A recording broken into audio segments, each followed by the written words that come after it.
Alright guys, तो आज से हम एक वेब डेवलपमेंट सीरीज की शुरुआत कर रहे हैं और इस सीरीज में मैं आपको सिखाऊंगा कैसे एक वेबसाइट काम करती है, कैसे एक वेबसाइट बनती है, क्या क्या लैंग्वेजेस यूज होती है, कौन कौन से फ्रेमवर्क होते हैं, जैसे कि रिएक्ट हो गया। और बैकएंड के लिए हम एक्सप्रेस, मोंगो डीबी के लिए डेटाबेस के लिए मोंगो डीबी, माई एसक्यूएल और पीएचपी जैसी लैंग्वेजेस का भी इस्तेमाल करेंगे। और पूरा बेसिक से लेके एडवांस तक हम वेबसाइट डेवलपमेंट के बारे में जानेंगे और वेबसाइट्स भी बनाएंगे। तो बिना टाइम वेस्ट किए चलिए आज का ये वीडियो शुरू करते हैं।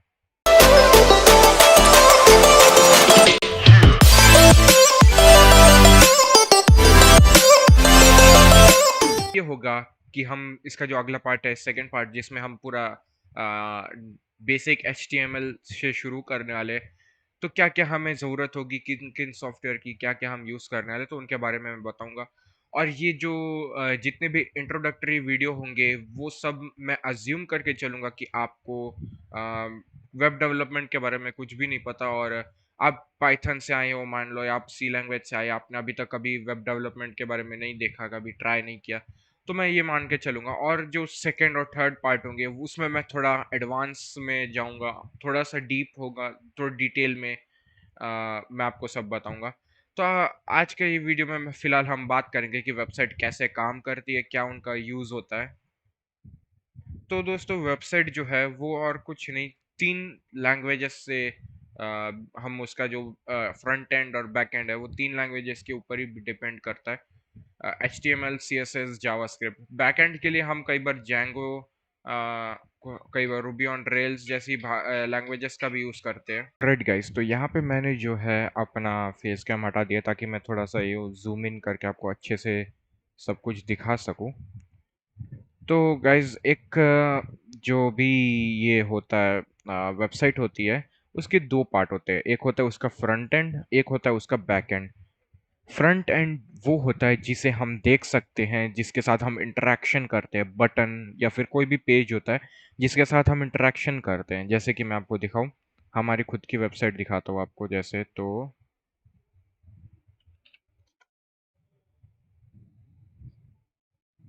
ये इस वेबसाइट का फ्रंट एंड होता है, जहाँ पे ये लोड नहीं हो रहा, I can don't know why, Google glitch. हाँ, तो किसी भी वेबसाइट का ये देखिए, ये होता है इसका फ्रंट एंड,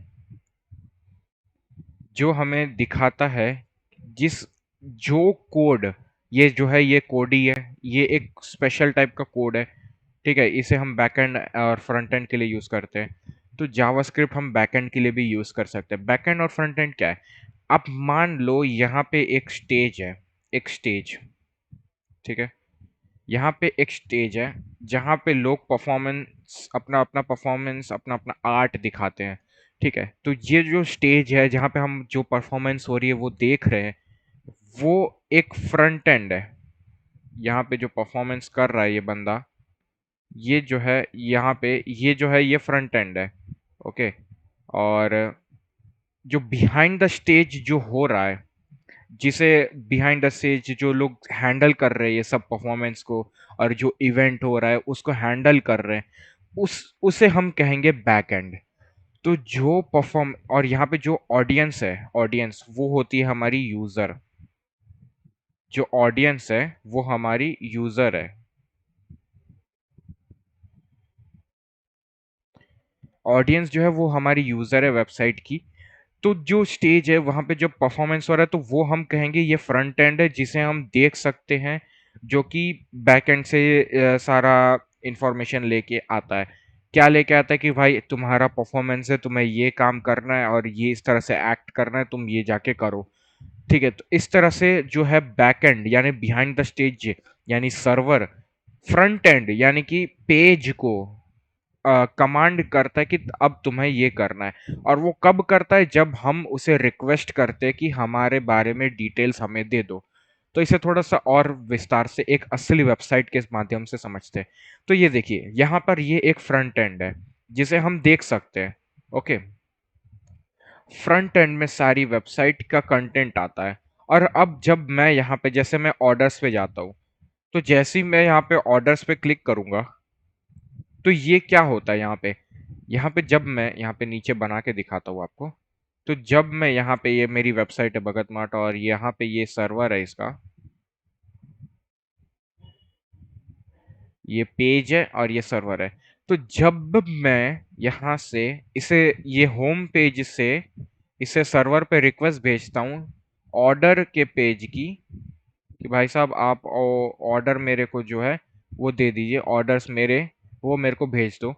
तो ये जो क्या करता है सर्वर जो है वो इसे कैलकुलेट करता है। सर्वर क्या है, ये एक कंप्यूटर है, सीधी भाषा में बताऊं, एक बड़ा सा कंप्यूटर है, हमारे पर्सनल कंप्यूटर से बहुत पावरफुल। हम हमारे पर्सनल कंप्यूटर को भी सर्वर बना सकते हैं, लेकिन उसके लिए लिनक्स की सहायता होती है, उसका थोड़ा अलग ही सीन है, वो हम किसी और वीडियो में बात करेंगे। तो यहाँ पर जो पेज या फिर जो हमारी वेबसाइट है, वेबसाइट ही मान लो, पेज इसको मत मानो, इसे हम वेबसाइट कहेंगे, या फिर गूगल क्रोम। जो हमारी वेबसाइट है वो जो क्रोम पे चल रही है, तो क्या होगा, वो क्रोम जो है वो ब्राउजर सर्वर पे रिक्वेस्ट मारता है कि हमें ऑर्डर से रिलेटेड पेज दे दो। तो सर्वर जो है फिर यहां से डेटा लेकर यहाँ पे देता है फ्रंट एंड पे। कहाँ पे, गूगल क्रोम पे, जिस या फिर मोजिला फायरफॉक्स पे या इंटरनेट एक्सप्लोरर, जो भी आप यूज कर रहे हो, जहाँ पे आपकी वेबसाइट चल रही है, जहाँ पे आप वेबसाइट देख रहे हो, तो वो वहां पे उस डेटा को फॉरवर्ड कर देता है। और ये डेटा कहाँ पे स्टोर होता है, तो इस सर्वर के अंदर एक डेटाबेस होता है, ये वहां पे स्टोर होता है। तो यहाँ पे एक डेटाबेस होता है। ऑलराइट, तो यहाँ पे एक डेटाबेस होता है जहाँ पे स्टोर होता है। आप इसे एज ए कंप्यूटर समझ लीजिए। जब मैं यहाँ पे रेड पेन पे क्लिक करता हूँ तो क्या हो रहा है, ये जैसे मैंने इसके ऊपर क्लिक किया तो ये एक मेरे कंप्यूटर के अंदर एक कमांड चली गई कि इसे रेड कलर का पेन चाहिए। तो प्रोसेसर ने उसे कैलकुलेट किया और उसे मेरे को जो स्टोरेज में से, जो ऐप का जो स्टोरेज है वहां से मेरे को वो रेड कलर का पेन निकाल के दे दिया। अब मैं इस रेड पेन को यूज कर सकता हूँ। कैसे, ये देखो रेड पेन, ये देखो मैं यहाँ पे कुछ भी ऐसे बना सकता हूँ रेड पेन। ओके, तो इस तरह से मैं यूज कर पा रहा हूँ। ऐसा ही होता है एक वेबसाइट में भी। तो जब भी हम कोई रिक्वेस्ट, ध्यान रखना हमेशा रिक्वेस्ट जाती है सर्वर में यानी कंप्यूटर में। इसे अभी के लिए हम कंप्यूटर कहेंगे, लेकिन सेकंड या थर्ड पार्ट से हम इसे सर्वर ही कहेंगे। सर्वर क्या होता है, एक बड़ा सा पावरफुल कंप्यूटर जिसके अंदर डेटाबेस के नाम पे सारे डेटा स्टोर किए जाते हैं। हमारी वेबसाइट उसी पे होस्ट होती है, होस्ट यानी कि लाइव उसी पे अपलोड होती है। और सर्वर जो है उसे कैलकुलेट करता है या फिर उसे एनालाइज करता है, आप कुछ भी कह लो, क्योंकि ये सारे टर्म एक ही होते हैं। तो और यहाँ से इसे रेस्पॉन्स मिल जाता है। तो रिक्वेस्ट जाती है और रेस्पॉन्स मिलता है, रिक्वेस्ट जाती है, रेस्पॉन्स मिलता है। ओके, तो रिक्वेस्ट जाई, रेस्पॉन्स आई। ठीक है, मैं क्या राइम बोली है। ओके गाइस, तो अब जैसे कि मैं यहाँ पे, अब जैसे यहाँ पे मैं इस ऑर्डर्स के पेज पे हूँ, अब मैं चाहता हूँ कि यार मैं चले जाऊँ शॉप के पेज पे, तो मैंने शॉप पे क्लिक किया। इस बार क्या हुआ, तो ये ऑर्डर पे था इस बार। ठीक है, ये यहाँ पे था ऑर्डर पे, ऑर्डर के पेज पे था। अब क्या होगा, अब यहाँ से एक और बार रिक्वेस्ट जाएगी। इस बार ये ऑर्डर्स के लिए नहीं जाएगी, इस बार ये जाएगी शॉप पेज के लिए। इस बार ये शॉप के पेज के लिए जाएगी। अब सर्वर के अंदर फिर देखेगा कि यार शॉप का रिक्वेस्ट आया है, उसे फिर वो डेटाबेस, डेटाबेस क्या होता है, कंप्यूटर के लिए हार्ड डिस्क। हमारे कंप्यूटर में हार्ड डिस्क होती है, स्टोरेज डिवाइस। सर्वर के लिए जो स्टोरेज डिवाइस वो होता है उसका डेटाबेस। तो वो डेटाबेस में जाएगा और वहां पे ढूंढेगा शॉप पेज के रिलेटेड क्या क्या चीजें हैं हमारे पास। और जब उसे शॉप पेज के बारे में कुछ चीजें मिल जाएगी, वो उसे यहां से उठा के इस पे दिखा देगा, गूगल पे। ओके, तो आप समझ सकते हो कि ये कैसे काम करता है। हमारा गूगल सर्वर यानी कंप्यूटर को रिक्वेस्ट भेजता है और वहां से वो डेटाबेस यानी उसकी हार्ड डिस्क, उसके लिए वो हार्ड डिस्क है, हम उसे इजी भाषा में उसे हार्ड डिस्क कहते हैं।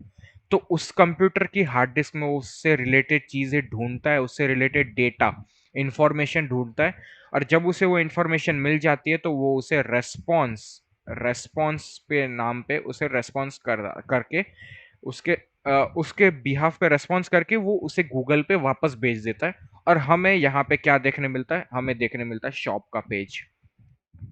ओके गाइस, अब ये बैकएंड पे जो ये चल रहा है, ये कैसे काम कर रहा है? तो बैकएंड में भी एक कोड लिखा होता है। फ्रंट एंड पे तो कोड लिखा ही है इसके लिए कि भाई यहाँ पे लोगो लगा होना चाहिए, यहाँ पे ये बटन्स होने चाहिए, ये सब तो कोड हुआ है। लेकिन ये जो रेस्पॉन्स पे ये जो डेटा मिल रहा है हमें कि शॉप पे शॉप ही जाए, ये कैसे होता है? तो ये भी मैं दिखाता हूँ आपको। तो बैकएंड में जो है हम JavaScript, Ruby Ruby on rails बोलते हैं जिसे जैंगो और नोड जेएस ऐसे फ्रेमवर्क को यूज करते हैं ताकि हम जो है इस पे सर्वर पे कोड लिख सके।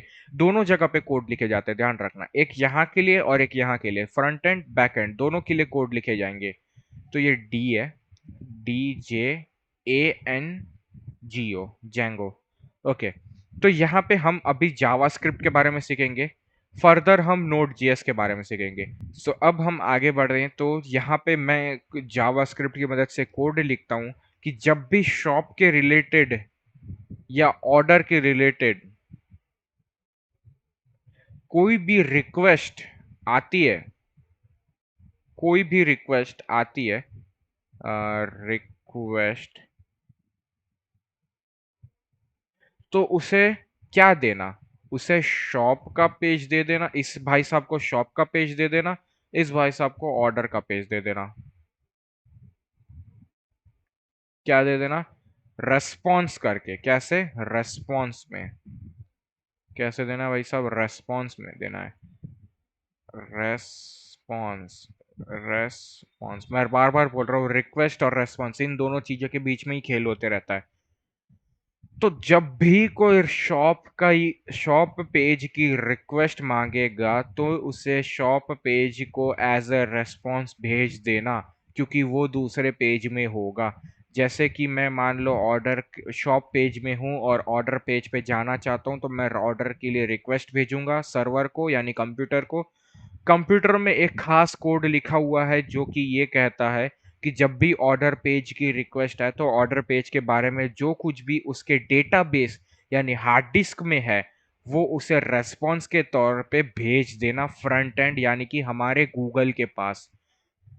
समझ रहे हो? जैसे मैं अभी मैं यहाँ पे शॉप पेज पे हूँ। अब मैं जैसे ही ऑर्डर पे क्लिक करूंगा ये सर्वर पे जाएगा, वहां पे देखेगा कि ऑर्डर के रिलेटेड क्या पेज इन्होंने बनाया है। और जैसे ही मैं क्लिक करूंगा तो ये लोडिंग हो रहा है, अब ये ऑर्डर का पेज मेरे पास आ गया गूगल पे। तो बस यही होता है पूरा वर्किंग इस वेबसाइट का।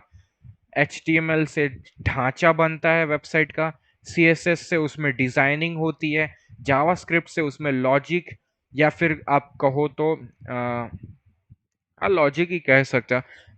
सिंपल भाषा में कहूँ तो HTML एक स्केलेटन है, CSS एक स्किन है जो उसे डिजाइन और सुंदर बनाती है, जावास्क्रिप्ट उसका ब्रेन है।